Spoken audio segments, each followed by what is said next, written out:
Hello everyone! Welcome to the Lemon School Channel. こんにちは、レモンスクールのエアキーです。発音が苦手な先生方をサポートするプロジェクト第4回。Last time, I explained why あぶくど読み should be changed to エアバカダ読み。Today, I'll talk about what actually happened when it was taught in the classroom setting. まず簡単に前回のあらすじをお話しします。A から Z までのアルファベットを英語であぶくど読みまたはあぶくど読みすると言いますけど、まず英語の A はあじゃないですからね。これらの単語は apple, dance じゃないですからね。dance だと違う単語になっちゃいますからね。A は air だから apple, dance です。あと日本語だとぶ、く、どってうの母音を加えますけど、英語の場合はうじゃなくて発音記号の E の逆の音、フォニックスでいうショート U を加えるんです。だからば、か、だです。これはすごく大事です。だからカタカナで書くんだったらあ、ぶ、く、どじゃなくてエアバカダ。エアバカダ読みにしないといけないんです。あぶくど読みをすると逆に発音が悪くなってしまうという話をしました。すごく大事な話をしているので、前回のあぶくど読みに関する動画も下にリンクを貼っているので、ぜひ見ていただければと思います。そこで今日は ABC クラブのマイ先生という発音指導があまり得意ではないという先生にエアバカダ読みを伝授して、実際に教室でエアバカダ読みを教えてもらってどうなったかという話をします。もちろん発音指導に関しては私の方が得意というだけで、例えば児童英語とか他の分野ではマイ先生の方が得意なので、そういう部分は私がマイ先生から教えてもらっているという感じです。まず一番最初にエアバカダ読みを幼稚園児たちに説明したら、最初は全然受け入れてくれなかったらしいんです。A はあじゃなくてエアだよって言っても違うあだよっていう感じで、で B、C、D もぶ、く、どじゃなくて、ば、か、だ、だよと言っても、子供たちは違う、ぶ、く、どだよってもうはっきり口を丸めて、ぶ、く、どって発音して、全然直さなくてもうどうしようかなって思ったそうです。マイ先生は子供の心をつかむのがすごく上手いんですけど、そういう人でもなかなか言うことを聞いてもらえなかったらしいですね。やっぱりこれだけあぶくど読みっていうのが世間で定着しちゃってますし、何よりマイ先生自身もそれまであぶくどで教えちゃってたので、一度習ったことを変えるっていうのは幼稚園児でもなかなか難しいのかなって思いました。この話を聞いて私もどうしたものかなって悩んだんですよね。でも別なクラスではすんなり聞き入れてもらえたし、最初は抵抗してたクラスでも次回からは聞いてもらえたみたいなんです。その授業の様子をマイ先生が録音してくれたので、ちょっとその様子を流したいと思います。なんで今日録音する？ Can I try? Can I? Okay?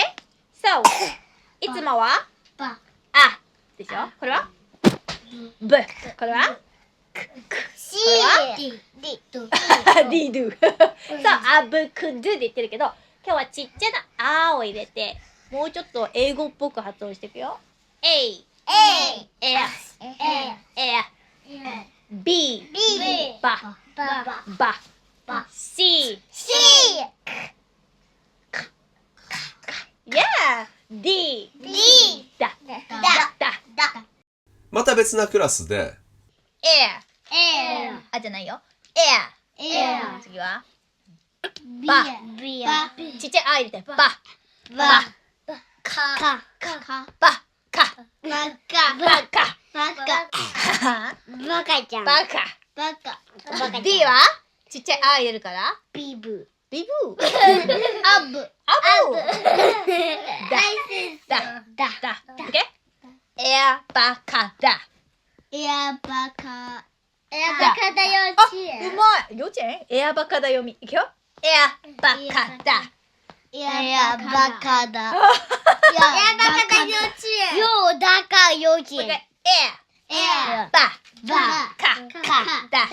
はい。エアバカ幼稚園エアバカ幼稚園これは子供たちもちゃんと楽しそうにやってくれてますよね。すごくいいですよね。ここで少し改善点を加えると、マイ先生のバカダのあの母音がちょっと口を開けすぎかなと思います。日本語のうにしても、英語のショート U にしても、こういうのを音声学では母音挿入って言うんですよ。英語では vowel epenthesis って言います。母音挿入っていうのは、できたら母音を入れたくないけど、日本語や英語を含む多くの言語ではあまり子音だけで発音しないので、母音を入れざるを得ないから入れるんです。本当は入れたくないけど入れざるを得ないっていう状況です。だから、母音をできるだけ目立たせたくないんですよ。だから、あんまり口を開けないで、母音が目立たないように母音を入れるのがコツです。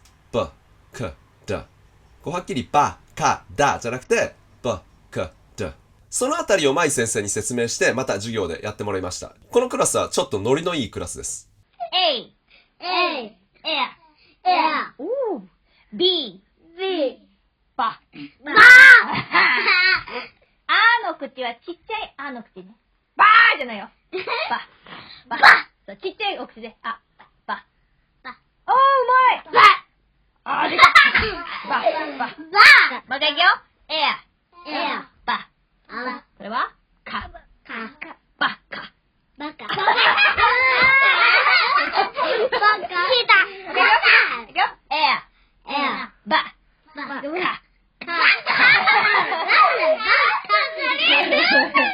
次、これはちっちゃいあを入れるから、だ。バカだ。バカだ。バカの部分で受けてくれてよかったですね。それで次の週にちゃんと子供たちが覚えててくれたんですよ。B おー、you remember! いや、ちっちゃいあを入れるんだよ。大きくお口開けないで、ちっちゃくね。ば。いやー C ちっちゃいやだからナイスカメD ちっちゃいあだよ。だわ素晴らしいですね。ちゃんと覚えててくれてます。それともう一つは、舞先生のリズムが、エアバカだっていうリズムですよね。エアで2拍カウントしてるリズムですよね。エアバカだだと全部で5拍カウントしてるようなリズムです。ちょっと俳句の5、4、5の5の部分みたいですよね。でも英語のリズムでは全部1拍なんですよ。シラブルっていう英語の拍があるんですけど、英語の拍で考えると、エアバカだって全部均等に1拍なんです。それを舞先生に話したら、なんとキラキラ星の ABCDEFG の代わりにエアバカダソングにしてくれたんですよ。やっぱりこのあたりのクリエイティブさはさすがですよね。聞いてみましょう。OK。エアバカダ。エアバカダソング歌えるかな？エアバカダエファガ歌えないじゃか歌えないなあパ歌えない